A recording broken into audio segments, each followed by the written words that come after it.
Welcome to today's daily adventure. I'm excited about today's adventure and our new feature on students making a difference around the world. And I have a great example and a great inspiration, both to me personally and many students around the world, I'm sure. And that's Kresten Thorndell. Kresten, thanks for joining today. Thank you. Now, your story is amazingly exciting to me, but probably interesting to a lot of our viewers. You actually started with Microsoft when you were 15 in the Denmark subsidiary for Microsoft. Yes, I did. I met my manager at a conference when I was 15 years old, and he asked me whether I wanted a job. That's amazing. And you're actually a blue badge Microsoft employee. For those, that means you're officially a Microsoft employee. You started with us 15 and actually had the opportunity to spend the summer with us in Microsoft on our campus in the U.S., learning a little bit about how things operate here. So tell me about your experience starting out so young in Microsoft, and maybe some advice you give to other students out there thinking about getting in early in their career, getting started about their career as you have done so far. Well, it's been a very great experience being here at Microsoft. It's been so much fun, especially being here on campus 2 years after I started. And it's been a really great opportunity for me to see how you're actually operating and how it is to be in the business, in the corporate world, in a company as big as Microsoft.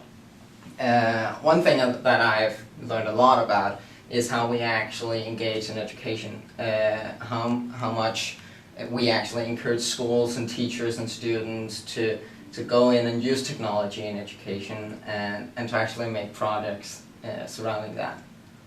So you have great insight there. As a 17-year-old, you're in education actively. When you're not working at Microsoft, you're in school, in classrooms, or thinking about it. So tell me about the state of education. What are some of the trends that you're seeing, maybe some of the things that you wish your schools were doing, some of the exciting things that your schools are starting to do differently than they may have not been doing a few years ago? Well, you can actually see that they're using technology much more, like tablets or PCs or phones. Whatever they can get their hands on, they're going to use them in education. They really want to use them for the classroom and for the students to actually engage in technology. Some of it I would wish that they did more, especially in my school, that they would actually use technology a lot more innovative. Do you and your other fellow students struggle with that sometimes, the disconnect between sort of a technology-filled world that you live and then the reality of an education situation or system that's not 100% there yet? Yeah, but there's a big difference in actually using the technology in the classroom and then using it in an innovative way. Sure. Because right now we're using it to just take notes on one. Do what you used to do before, just with the computer. Instead of writing on a paper, we just write it on a computer. That's not an innovative use of technology. What I would like would really be that on my high school, that we use technology in a more innovative way, that we went out and used media, audio, video, and all those sorts of stuff to actually complement our learning and supplement what it is that we do in the classroom. So are these the kinds of things that you're starting to explore at Microsoft Denmark, helping Microsoft connect to the new world of innovative education? I'm trying, but in my role in Denmark, I'm actually working a lot more with K-9 schools. And we're seeing a lot of innovative use of technology. We have a school in one part of Denmark who made their own radio station, and used that to give learning to the students. And they actually have students being in that radio station from 7 a.m. to 10 p.m. Having a teacher key to just walk in and then do radio all day. Wonderful. Yeah. It's really one of the examples where you can actually see students really engaging in their education when they get technology and when they get to this freedom of using it in their classroom. And I think that is one of our most important roles, is to actually go in and say to the students, encourage them to actually go in and say, we want to use technology, we want to use ICT when it comes to our education, because we can see them really evolving when it comes to technology. You start to expand expectations and boundaries of what students think about their own career future. And you're a good example of that within how you started your career so early. Have you any advice to students who are thinking about using internships or experiences like that? One of the things I think it's valuable for folks is to validate their career aspirations.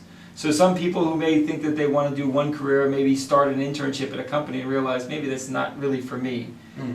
Has that been your experience, and then maybe some advice on folks starting out? Yeah, I remember when I was 15 and I got offered a job in here, I was very surprised because that's kind of the dream scenario as a student and, Sure. and as one that know Microsoft. I think my advice to students out there would be just to take the leap. Because when I was thinking on getting an internship over here, it was myself that had to go out and find the contacts and the Sure. network to actually get an internship program over here. And I had to take the leap and take a chance just to go out and ask and call a few people to actually get that internship. And that would be my advice. Certainly. Great Yeah. advice. Great advice. Take a chance. Now, tell me a little bit about the digital patrol project that you're working on in Denmark. Yeah, it's actually not something I'm working on right now. We've been working on it for a year, and Okay. it ended here in April. Okay. We got 100 schools in Denmark working on making student-led patrols of 10 to 15 students, helping teachers to use technology and IT in their classroom. So if a teacher has something in math that they have to teach about algebra, then they come to the student-led patrol and say, hey, we want to teach about algebra. How do we do this with technology? Sure. And then the student-led patrol will start helping them. Come in and figure out how we can get there. That's that transformation that we have to start thinking about. Not just focusing on just using the device, but really fundamentally thinking about what we can do differently with it that we couldn't do before without a device. Exactly, and with the students' help, that when they actually know a lot about the devices they're using, plus it's the devices they're using at home. It's the technology that they're using all day, but many times not the day when they're in school. Okay. Now your time with us here in the Redmond campus is about to end. You're going to go back to Denmark for school and going back to your role at Microsoft. What's your future look like? What are your big aspirations, both within your career, but also in your own schoolwork? Right now I have to finish high school first. I have 2 years left of high school. And then I'm really hoping for getting college over here. Finding a good college and a good program to start with. Career aspect, I don't know yet. Maybe I'll stay at Microsoft, maybe I won't, but I certainly know that it's business and tech companies that I'm working on. Great. Well, thanks very much for the time here. Thanks for all the work that you're doing. Thanks for being such a great inspiration for young students out there who can think about their career differently in starting and getting involved with internships. I think it's a great lesson to be learned. Someone started internships when I was in high school and started working very early and have been at Microsoft ever since. I see a potential for the kind of impact in a career that you can have here. So good luck in your future, and thanks for joining today's Daily Adventure. Thank you.